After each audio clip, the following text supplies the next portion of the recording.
નમસ્કાર, આપ જોઈ રહ્યા છો નેશન પ્લસ ન્યૂઝ. હું છું આપની સાથે હેતલ વગર.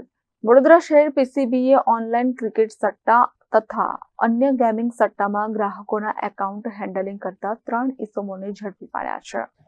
વડોદરા શહેરની પીસીબી પોલીસે ઓનલાઈન ક્રિકેટ સટ્ટા તથા અન્ય ગેમિંગ સટ્ટામાં ગ્રાહકોના એકાઉન્ટ હેન્ડલિંગ કરતા 3 ઇસમોને ઝડપી પાડ્યા છે. જેમાં પીસીબીના હેડ કોન્સ્ટેબલ કાળુભાઈ ખાટાભાઈ તથા હેડ કોન્સ્ટેબલ મુકેશભાઈ ભોપાભાઈ નાઓને બાતમી હકીકત મળેલ કે વડોદરા નવાયાર્ડ વિસ્તારનો રહેવાસી જોકી મેકવાનનો કોયલી ઓમકાર ગ્રીન મકાન નંબર 12 માં બેસે છે અને તે પોતાની સાથે અન્ય માણસો રાખી ક્રિકેટ તથા ઓનલાઈન સટ્ટા રમવાનું તેમજ સટ્ટા રમાડવાની સવલતો પૂરી પાડે છે અને હાલમાં આજરોજ ચાલતી ભારત ઇંગ્લેન્ડની એક દિવસીય મેચ અંગેનો સટ્ટો ચાલુમાં છે.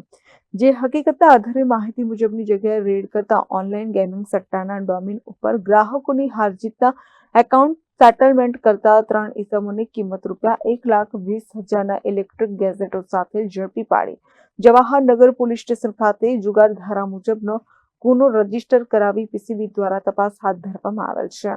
Bureau report, nation plus news, Vadodara. સમાચારોના સતત અપડેટ મેળવવા માટે અમારી નેશન પ્લસ ન્યૂઝની યુટ્યુબ ચેનલને સબસ્ક્રાઇબ કરો, બેલ આઇકન દબાવો અને જોડાયેલા રહો ફેસબુક, ઇન્સ્ટાગ્રામ અને ટ્વિટર પર.